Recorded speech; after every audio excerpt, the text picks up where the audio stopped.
조희대 대법원장이 13일 국회 법사위 대법원 국정감사에 출석해 더불어민주당과 질의응답 여부를 놓고 격렬하게 충돌했습니다. 민주당은 이재명 대통령 사건 파기환송 경위 등을 추궁하기 위해 조 대법원장 증인 채택을 강행했습니다. 조 대법원장은 인사말에서 진행 중인 재판에 대한 해명을 요구하는 것은 사법권 독립 취지에 맞지 않으며 전례를 찾기 어렵다고 질의 거부 의사를 밝혔습니다. 그러나 추미애 법사위원장은 관례를 방패로 삼지 말라며 질의를 강행했습니다. 민주당 의원들은 이 대통령 사건 관련 의혹 등을 집중 추궁했고 무소속 최혁진 의원은 조 대법원장과 도요토미 히데요시 합성 사진 패널을 들어보이기도 했습니다.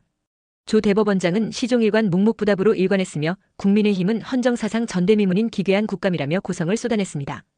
결국 여야 고성과 혼란 속에 90분 만에 문답이 종료되었고 조 대법원장은 자리를 떠났습니다. 헌정사상 초유의 대법원장, 국회 간 충돌로 기록될 전망입니다. 캄보디아에서 한국인 대학생 살해 사건이 발생한 것과 관련해 조현 외교부 장관이 13일 국회 외교통일위원회 국정감사에서 국민께 죄송하다고 사과했습니다.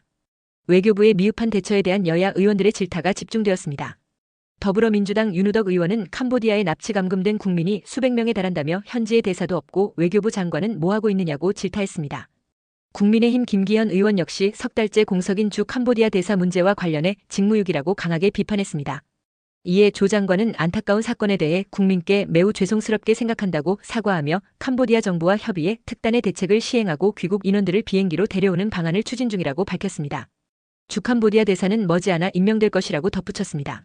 한편 대통령실은 위성락 국가안보실장 주재로 외교부, 법무부, 경찰청 등 관계부처와 태스크포스 회의를 열고 캄보디아 취업 사기 및 감금 피해에 대한 대응책을 논의하였고 관련 조직 범죄에 대한 엄격한 법 집행을 약속했습니다. 야당이 김현지 대통령실 제1부속실장의 국회 국정감사 출석을 강력히 요구하고 있는 가운데 대통령실 내부에서는 출석을 거부하는 기류가 형성된 것으로 파악됐습니다. 대통령실 고위 관계자는 오늘 6군데 상임위에서 출석을 요구하는 것은 지나치다며 대통령 일정이 꽉 차 있어 협상 내용이 아니게 됐다고 밝혔습니다. 소관 상임위인 운영위원회 외에 다른 곳까지 요구하는 것에 대해 대응하기 어렵다는 입장입니다. 앞서 대통령실은 국회 의결 시 출석한다는 원칙을 밝혔지만 야당이 다수 상임위에 요구하자 입장을 선회한 것으로 보입니다. 국민의힘은 이재명 대통령이 국감 협조를 지시한 만큼 행정 권력의 은폐를 밝히기 위해 김 실장을 국감장에 반드시 세워야 한다며 출석을 압박했습니다. 한편 국회 운영위는 15일 김 실장의 증인 채택 여부를 결정할 예정이지만 다수 의석인 여당이 정치 공세라는 입장을 고수하고 있어 합의는 쉽지 않을 전망입니다.